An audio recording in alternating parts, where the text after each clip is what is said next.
Welcome back to the channel. My name is Shintone, and you should definitely know that if you're returning here, or if you're just returning here after my very long Hunter-like hiatus, and I'm not sorry for it, because I'm returning back with a new series called Underrated, Overrated, and in this series, I'll be sorry. I forgot to make fun of the people that skip intros for some fucking reason. I'm Shintone. Okay, now going back to Underrated, Overrated, a series where I take a manga that I read before and haven't even heard of, and we're gonna grade it like the title. Is it underrated, overrated? Is it underrated? Is it overrated? Or we're gonna call it what it really is, and whatever that may be. So in this episode, episode 2, if you haven't watched episode 1, please do that. In episode 2, Rival. Now, Rival does have some mature stuff in it, so if you love Minecraft, if you just love Fortnite, well, first of all, you're trash.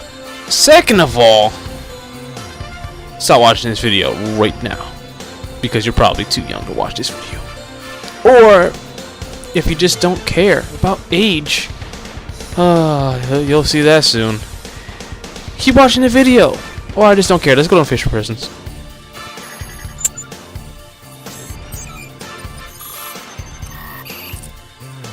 So basically we go to chapter 1, 2, 3 to get our first impression. So let's get started. We start off with the character named Heisuke. Sasuke! No, Heisuke. Not Sasuke. Yeah, I might say that by accident. Heisuke and Umi and her sisters in this page. Her 6th grade sister and her 19-year-old college sister. Remember that. So they get introduced to each other in the first few panels of Yumi and whatever his name is, Heisuke. By accident, by pure coincidence, he says hi. She punches him in the face because she's a boxer. Just bullshit, whatever. And then she checks to see who's okay. Then we get to the meth scene. They split up, well, I guess, and then Heisuke shows up to the house he's supposed to go for his training, where apparently that's his sister's house, Umi's sister's house, and you know, he sees the little things hanging out. He goes, yeah, that's the place. That's the type of character we're dealing with right now. And then once they come in, they invite him in for eating and shit. But I think even before that, the sister immediately goes on this dude and says, you know, if you don't know how a woman is, I'll come to my room, I'll teach you. Just teasing the motherfucker, man. Anyway, we move on later that night, because he's spending the night there, because he's a transfer student. It's just, what the fuck, man? What kind of situation is this? Anyway, you saw that picture of Yumi returning back. Oh boy, here we go. And fucking she climbs up because the door is locked. She doesn't even lock, I guess you can't lock that loud enough or some shit. And he thinks he's a thief. He sexually attacks her, because he's planning on sexually attacking the fucking thief. It's not. She punches him. He's tried to grab her as he punches him, and lands with the scene where that, like, man, shit like escalates so fucking quickly. His sister catches him, but no, it's not sexual assault or anything. They're just playing. I didn't know they got along so fast. And Yumi, they recognize each other right away, and that's the end of chapter 1. Go to chapter 2 right now. He starts off with a fucking morning wood right now. And then eventually he shows up to school with Yumi's bra and panties. The other guy don't like it. Hammerhead's cousin right here. Challenges him to a box match. He's the captain of the boxing team. He knocks him the fuck out. Pretty fucking clean. He kisses Yumi. It goes a better direction. I'm not even playing. That's the end of fucking chapter 2. Chapter 2. Right, now I'm here like, when does this rival shit start, right? So basically chapter 1 starts off with the same shit again. Right? But this time he's dreaming about all the sisters. Mind you, the sister's fucking in 6th grade, and the other one's in fucking college. You know what? Oh my goodness. Umi tries to wake him up for some reason. Goes in the room without knocking. Sees that we have this situation fucking right here. Like, what kind of fucking shit is going on here, man? Like, how you get yourself in a situation? He's supposed to be sleeping during that too. Now, unconsciously doing all that. So basically, the captain for the last team wants him to join here. And he sends the boys to go let him know. They catch him in the act. And, oh my goodness, she wants him to join too. But he said he doesn't want to join because he hates boxing. Because his father trained him to box, apparently, from what I'm getting here. my first impressions. And yeah, so he said, I'll only join if you hit me. She doesn't do it, of course fucking not. But, you know, but she eventually does it when her shirt gets ripped off, and we find out that's his weakness, and then that's pretty much the end of that.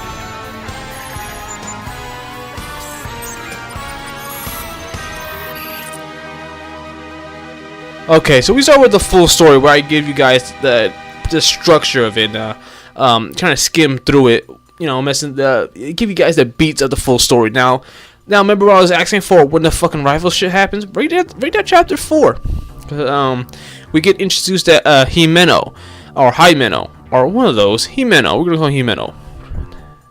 Yeah, Himeno. Even if it's Himeno, we're just gonna do that. And he's basically looking for a strong opponent, and he was part of the the high school that he went to. Hisoke's went to the Ichijo High Schools, or he's part of the rival school that he's part of, if you caught that. And he's heard of Hisoke. His name, yeah, Hisoke. And he basically is impressed by his strength or some shit. But he has a fallen lover, or so to say, or someone he rejected, and she comes and seduces him. And pretty much as we move left, as we move right from top left. Sorry about that. She offers her virginity to basically beat Himeno. And yeah, so to give him some motivation, because that's the only motivation he's gonna fucking get to want to beat that guy. Trust me, that's his only fucking thing about this character. And basically during that, yeah, Himeno's, like I said, he's pretty happy. He's beating up guys. A montage of him beating up guys, soloing people, multiple people at once. And Hisoke also beating up that jobbers, like super jobbers. And of course we get to a scene where Yumi's father comes into play, which explains that he was the rival of Hisoke's father, which trained him. And they had the, back in my fucking day talk. Back in my day, basically, long story short, he challenges Hisoke. He gets his ass fucking kicked by Hisoke. This dude has massive amount of fucking plot armor on. He's not facing any type of fucking challenges whatsoever.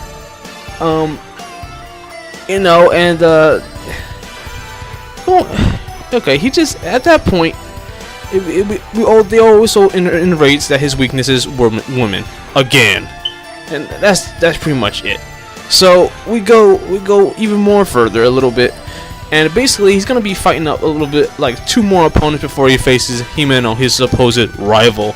At least I give one thing about this story is that it's very consistent, at the very least, with the theme of rival, at the very least. And of course, at one point, some dude uppercuts Yumi after tricking her into there, and the only reason why she's saved by, because eventually Hisoke saves her, and the only reason why she's saved is because he was perverted enough to look for her, thinking that she was changing the boxers club, because that's what these guys captured her. The guy spits on Hisoke, and he gets all like noble and shit. Like that's supposed to add on to his character. No, this dude's a straight up fucking pervert, man. Like I don't know what the mangaka was trying to do there. Like this dude is like, there's no redemption for him. He's a bitch. Anyway, he beats that dude. We get some more backstory on Mai here. That's what we're gonna call that girl that seduced what's his name? Himeno scarred her, and then we get to the final fight. Guess what happens? He gets his ass defeated, and oh my goodness, this pretty much the end of this.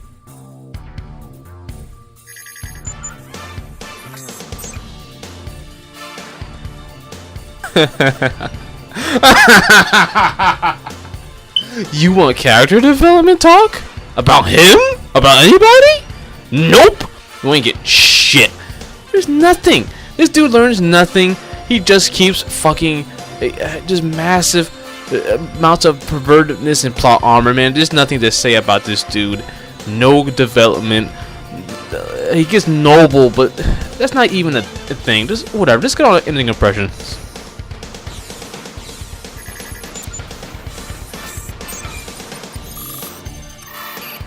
So yeah, the ending. I'm pretty sure you're probably imagining what I think about this manga so far.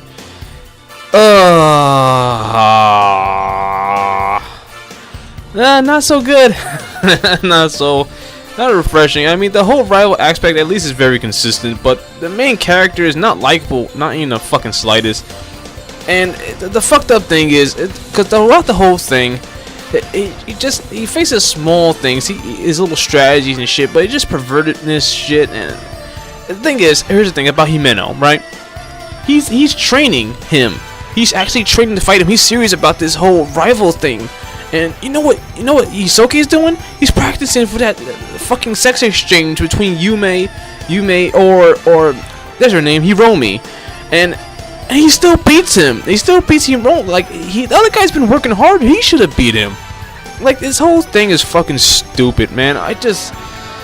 Oh man, this character does not deserve the wins, man. I don't know where the story was even going. Look at this. The sister even sells the other sister out because she wants to fulfill the promise, because she also made a promise to give her virginity if he win, and he did, and eventually the story hints that he will eventually do it. Oh man. Now it's time for the next session. What would you change? And boy, do I have to say something to say about that.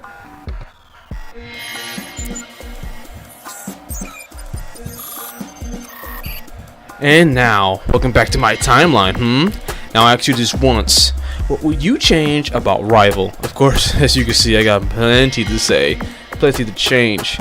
Now, we know what the problem is. What's on the line here? Nobody got shit on the fucking line right now. You know, they're doing the whole little Creed stance, about to do a Creed album. Like, what the hell are you guys doing? You know what I mean? Look at that. I mean, the only one with a real, like, passionate anything about rivalry is Himeno. And he just wants the strongest fist, and that's a good foundation. Everybody else is just bullshit high school shit. You know? Hisoka is about lust. He wouldn't even fight the dude if it wasn't even about lust in the first place. Seriously. And Hiromi wants revenge, but he still loves her anyway. He's gonna end up kissing her in the main timeline anyway, and you'll see that it's gonna happen. I feel like it's gonna happen in an alternate timeline too. We'll get to that right now. So basically, in Umi, her future endeavors or some shit. Like, what future endeavors? Like, what? What's the importance of her character besides being there for obvious reasons? Like, okay, let's get on. Instead of, okay, keep everything the way it is beforehand, and instead, Himeno wins. That gives a chance for development, because nobody developed up to that point. There's fairly short chapters, and with reason, I'm sure, and nobody develops. That gives Himeno like a sense of maybe cockiness that develops his character a bit more, and maybe the same shit happens with that scene. And but then, you know, he proves that his hard work is better than whatever Hisoka was doing, whatever bullshit training was that. And then the same thing happens, and maybe Hisoka losses get to him, and that'll allow for some development. Maybe he gets serious, and then maybe I feel like the human thing will still happen, except maybe it might lead to like a pregnancy story later on. I mean, that's a bit soap opera. I know it was weird, but still, stakes on the line. Let's get to the score, man.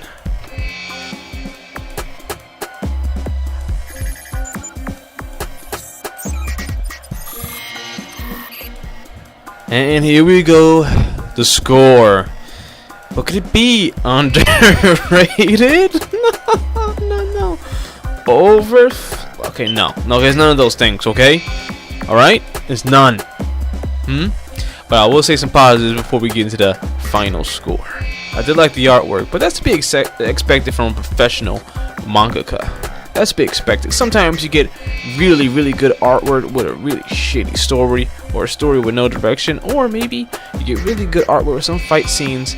Maybe there's a tad bit of potential, and with a story that couldn't get that far. And that's what Rival is. Kind of like that. Rival is. The score is. Drum rolls, I guess. It's missed opportunity. Yes, I'm being really nice today. It's only episode 2. We got time to shit on some manga. Some manga that really deserve it, I'm sure. Yeah, Rival's missed opportunity. There was many opportunities to set on to use his pervertedness as a way to grow off of that as he becomes a man. But making him win everything, including the final match, I think the final match win was definitely the most bullshit. And there you go, episode 2, Rival is missed opportunity. Tell me what you think in the comments below. Also, you know, subscribe, like, comment, all that fun stuff. My name is Shinton, and until the next confirmation, I'll be seeing ya. Peace.